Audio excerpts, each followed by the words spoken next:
So I'm a great big fan of core values, and whenever I set up a new business, one of the first things I do is go through a process of defining the core values for that particular business. So as a result of that, I've got my own personal core values that I use to draw upon for my own personal inspiration.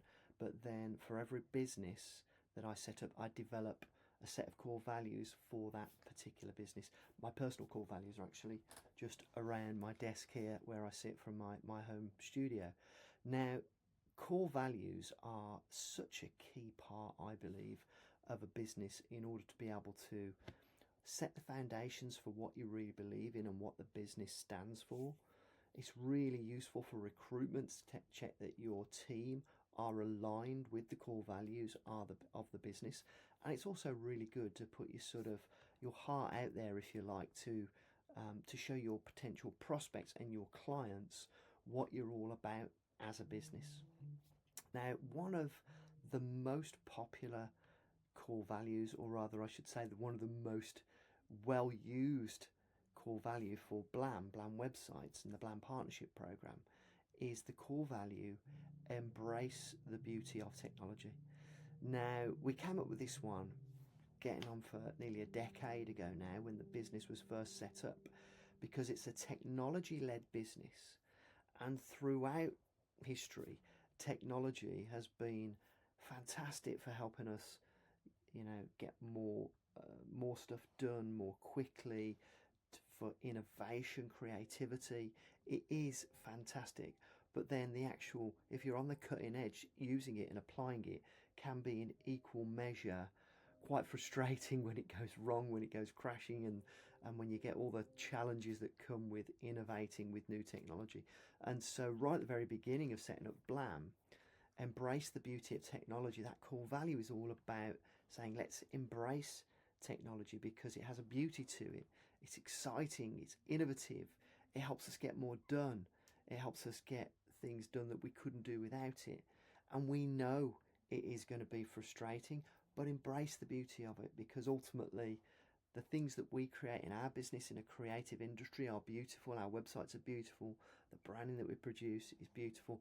I love the fact that we are an aesthetic focused business, and embracing the beauty of technology just resonates with that really, really hugely, in my view. Now, we are what I would say, we're into just coming up to 2 years of what has been the huge acceleration of AI as I record this video. And I say that because really the watershed moment for AI was when ChatGPT 3 came out, and it kind of changed the game. Now, we've been using AI for probably a decade already in its very early forms and then so on. But when ChatGPT 3 came out, it really did change the goalposts and make AI so much more accessible. And in the last, just coming up to 2 years, we've just seen a huge acceleration in the uses of AI and the way that it can be leveraged in so many different ways.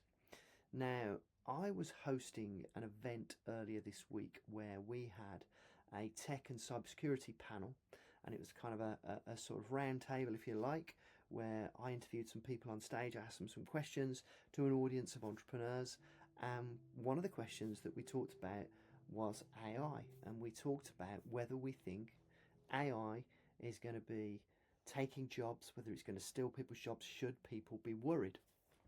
Now, what fascinated me was that the panel of experts were fairly unanimous in their opinion, as were most of the audience, that AI isn't ever going to replace human beings, and that, we don't necessarily need to be scared of AI, and that, your jobs are safe.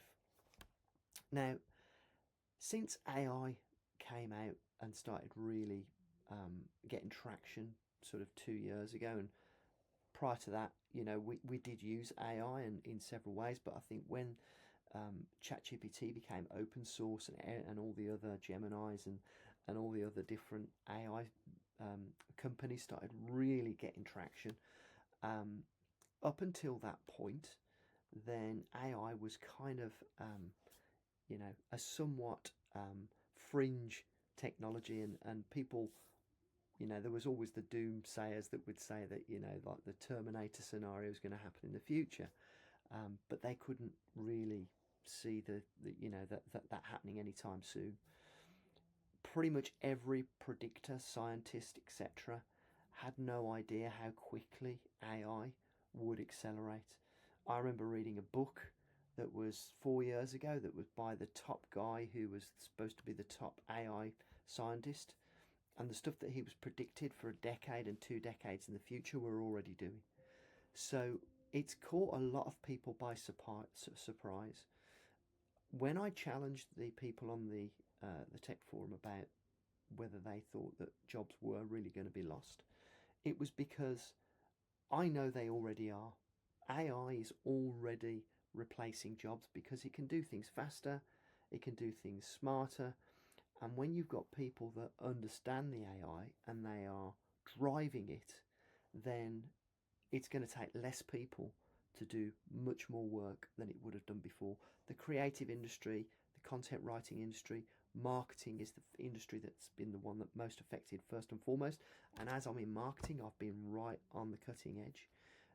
And I will say that that has been absolutely imperative to me, because historically I've missed the boat on new technologies, and I got on board far too late.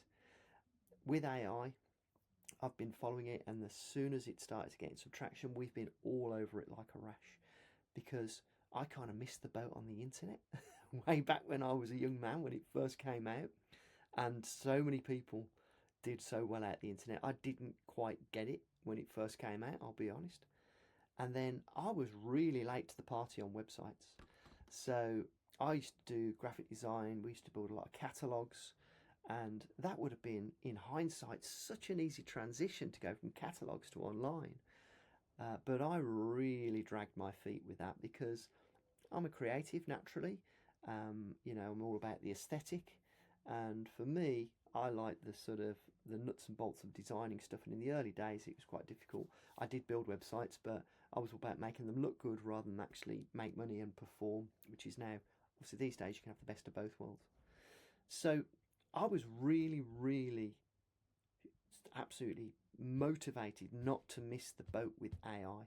So I am constantly keeping abreast of AI, testing new products, testing new software that comes out, all of the new stuff that is coming through with the new AI animations and videos and all that kind of stuff.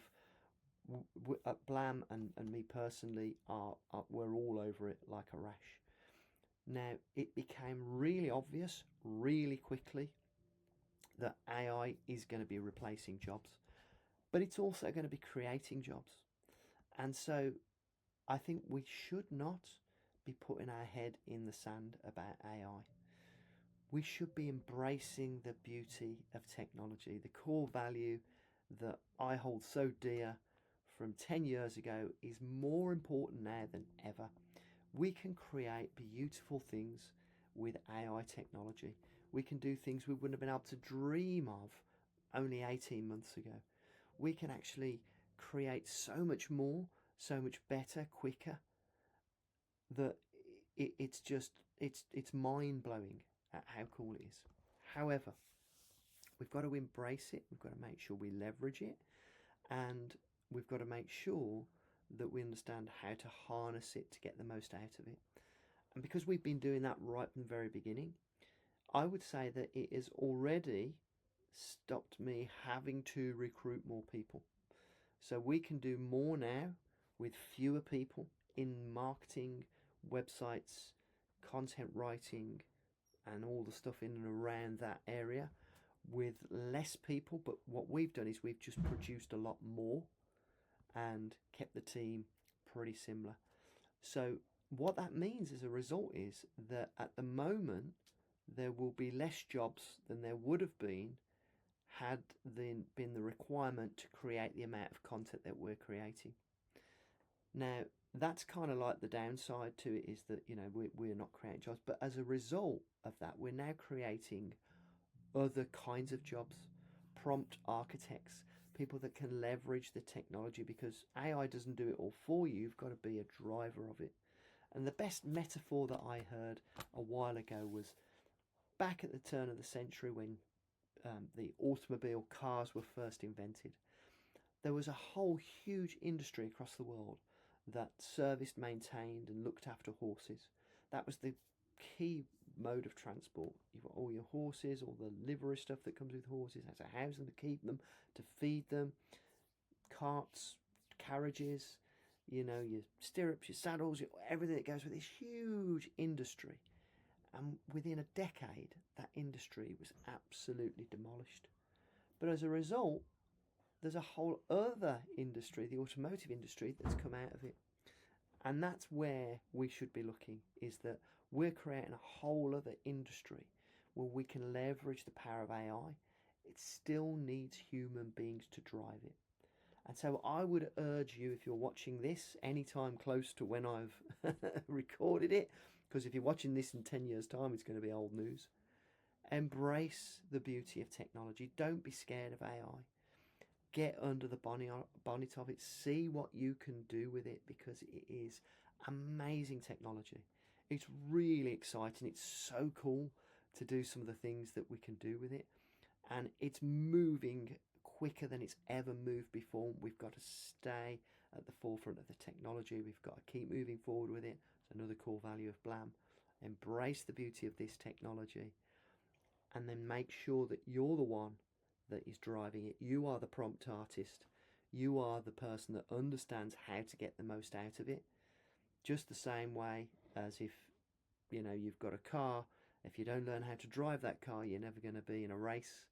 You're never even going to get down the road to drop somebody off. Embrace the beauty of technology. Use the AI. Drive the AI. Understand how it works and get the most out of it. And if you want to find anything else more about what we're doing, just keep an eye on this channel. You know, we're doing really cool AI videos now. We're doing we've been doing all of our content writing, leveraging AI for a long time. Still needs a human being, but we're leveraging AI big time. We've got animations coming through, and AI avatars, chatbots.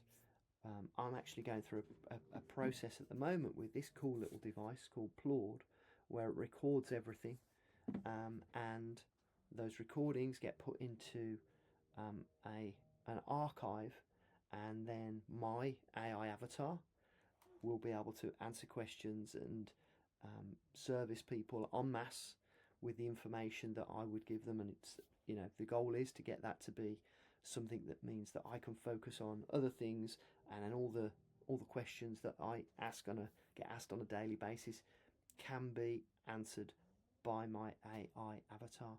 And that's just the beginning. That's just the beginning. Hopefully it'll be a little bit better looking than me, and it won't have quite such a Brummy accent. And we'll see how that one goes. Thanks for listening, guys. Like, subscribe wherever you listen to this, comment wherever it might be, if you're on Facebook, YouTube, whatever it is. Ask questions. You want anything about technology, AI, websites, starting your own business. I'm your man. Speak soon. Thank you.